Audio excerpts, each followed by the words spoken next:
Hello Libra, Jessica here with Cardinal Signs. Welcome to your July and August decision reading running roughly from mid-July through to mid-August. So we're going to be looking at two paths here for the decision that you're making. So I'd like you to take a moment and clarify for yourself which of your choices will be represented by path 1 and which of your choices will be represented by path 2. And once you're ready, we can begin. So we'll start off by talking about the messages that are coming in for you, beginning with path 1. So I'm seeing new growth with this path, so new opportunities building and budding. The energy of this path, it stays green and alive even through harsh and inhospitable times. Like there's this resilience for this path. There's a promise of hope here, and it's kind of like it's winter time, but you know that spring is coming. It has that feeling of hope with it. For path 2, there's a feeling of moving on with this path. But there's a lot of resistance. It's like you'd have to really tear yourself away and maybe even leave a part of yourself behind in order to move away from whatever it is that you're moving away from or considering. Now this is not the first time that an eagle has brought in your message. I think it might have even been a last month's decision reading. You had a couple messages brought in by an eagle. So the power of the eagle is very strong with you. You have extraordinary vision and you see it all as it unfolds. It's like it's all laid out and you can see everything very keenly and sharply and you understand it. So you have that power. So this is for Libra, mid-July through to mid-August. What does Libra need to know about a decision they're making? Two paths, path 1 and path 2.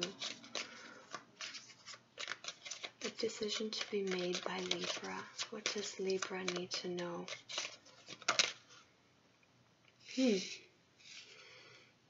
We'll just look at those for a moment. We have the 6 of Cups and we have the 9 of Swords. So this is potentially some of you are dealing with something that's more so in the relationship sector, more geared towards love, something that you've been hoping and dreaming for, and there's some kind of stumbling block here where you are not feeling that it's working out in your favor. There's some sadness going on for some of you. So this is a decision for Libra. What does Libra need to know about path 1 and path 2?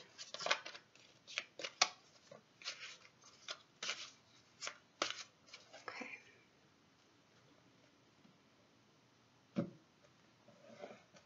Overall energy for path 1.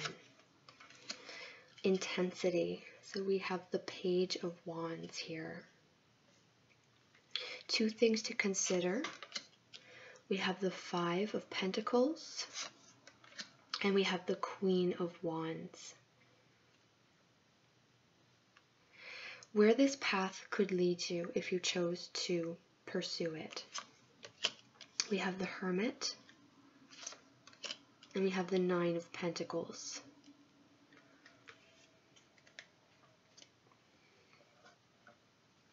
Overall energy for path 2, we have the Tower and the Thunderbolt. Two things to consider. We have that 6 of Cups coming in here again. And we have the 10 of Swords. Okay. And where this path could lead you, should you choose to go down it. King of Swords, so that could be your energy coming in strong there, Libra. And we have the Hierophant, nothingness. Okay, let's start off with path 1. So intensity. So this this path, the energy of it is hard to avoid. It's like it's drawing you, it's pulling you, it's pushing you, and it's really calling to you. It's kind of like moth to a flame feeling. There is a strong sense of seeking for truth and seeking light with this path.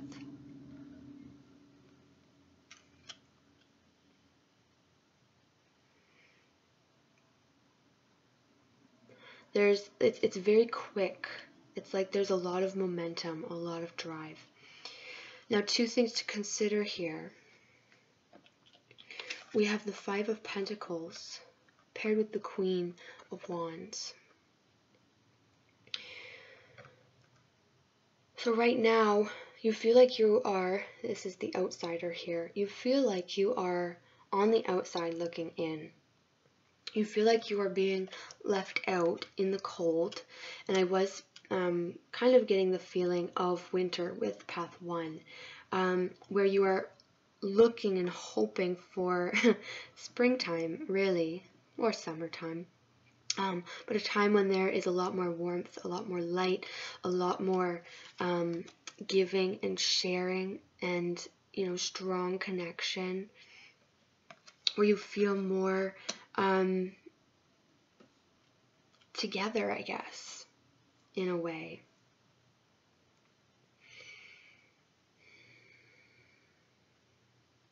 There's some loneliness here. It's like there's something on offer, but you can't quite get it for some reason. Like, you can see that this gate is locked and barred. It's very close to you, and it's like tormenting you that it's so close, and yet for some reason it's not quite ready for you to have yet.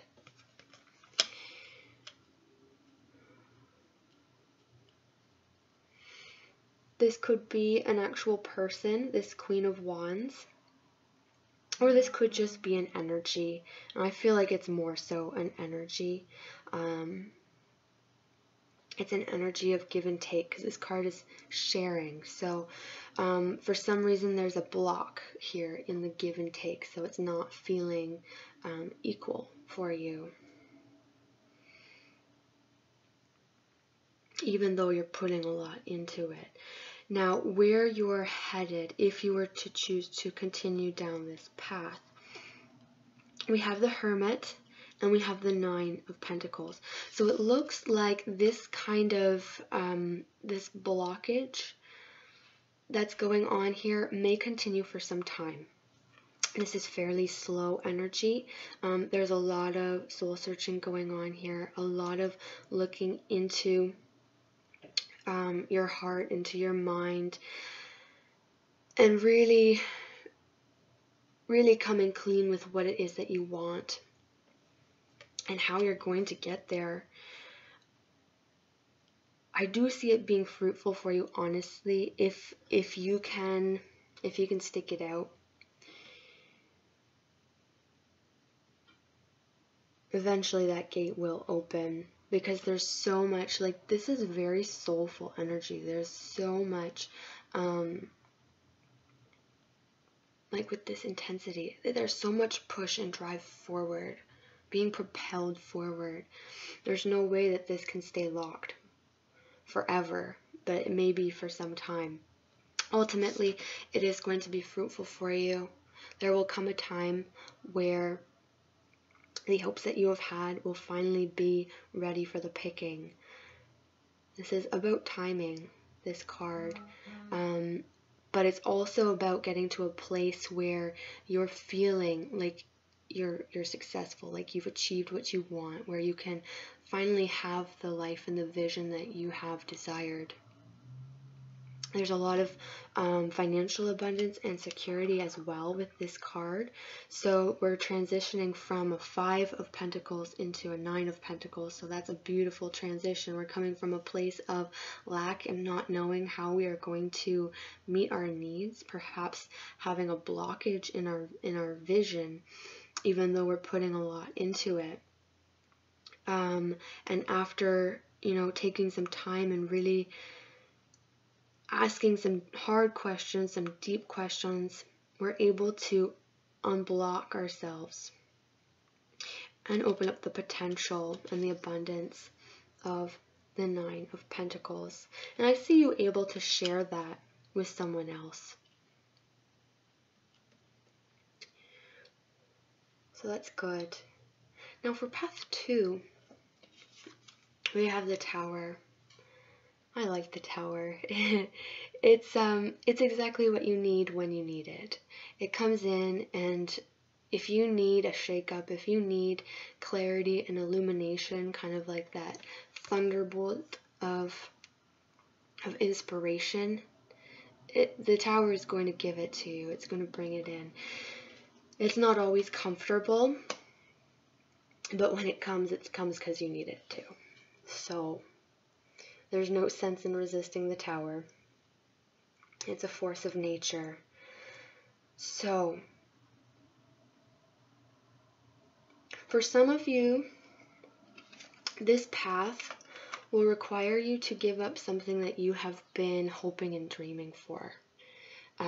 It's something that you've held in your heart for a long time, and you've really created this elaborate vision, this magnificent dream that you've held very dearly to you. And it is incredibly painful to have to let that go. But that's where this path would be taking you. It's like a little death, the 10 of Swords. It's a mini death, this rebirth card. It's a transformative card. It's where we take something that we have come to realize is not going to flesh out the way that we wanted it to. Something that is old and stagnant and not working for us. And do the hard work of letting it go and transforming it into something new, revisioning it, reimagining it, creating a new dream. And it can be very difficult to let go of a dream that you've held for a long time. But if that is meant to be, then the Tower will come in and it will show you that that is the right path for you. Now, where that would lead you, if this were your case here for path 2,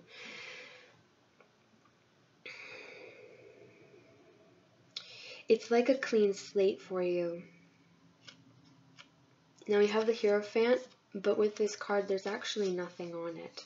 It's just black.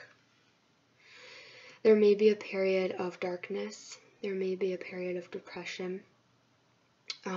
But ultimately, it's kind of like completely clearing your slate. Fresh start, fresh beginning, limitless possibility here. It's a blank canvas. There's some resistance coming in through this path. I almost feel like it's like from your future self is like saying, no, I don't want that. And it's kind of pushing these two energies together like that. Kind of interesting. I'm going to pull additional cards of guidance here to see what else comes up. What else does Libra need to know about path 1? Additional guidance for Libra. For path 1, what else does Libra need to know regarding intention? This is a lovely card. This is maintaining your focus. It goes nicely with the intensity card. There's intensity in the focus here. This is sticking with the intentions that you began with and seeing them through to the end. This is not about letting go midstream.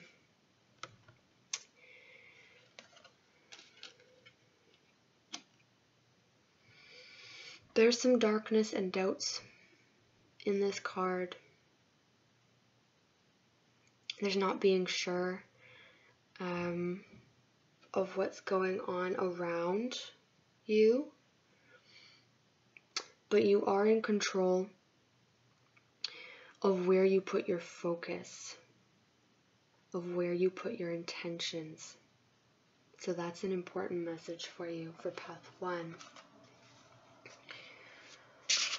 For path 2, what else does Libra need to know about path 2?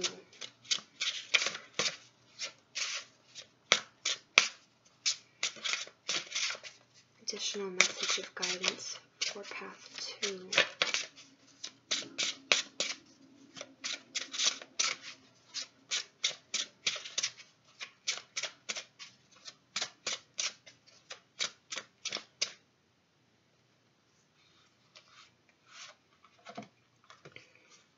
Truth. Well, that's always nice to have on your side. And we have the eye highlighted there. As I said, there was an eagle coming in for you, bringing in the message for path 2. So there is this focus on your observations, on being able to see the way that things are panning out. And it's a very far-sighted, it's almost like you can kind of see in advance a little bit further down the road, which is helpful. Having some intuitive insight as well. You may actually have some visions regarding this, some guidance coming in. Ultimately, you've got the truth being revealed to you, which is always good when we're struggling with something. It doesn't look like an easy choice for you, Libra. And of course, I can't make the decision for you. It's going to be different for everyone. My hope is that some of the messages have resonated with you and helped you kind of think through where it is that you are and where it is that you want to be. So I want to thank you so much for watching, liking, and subscribing. Feel free to comment. Don't be shy. I love to hear how the reading resonated with you. Your thoughts and comments are wonderful. So if you're interested in a personal reading, you can email me at cardinalsignstarot@gmail.com, and there's more information in the description box down below. So thank you again for watching. I hope you are able to make your choice with a little more clarity. Good luck and take care of yourself, Libra.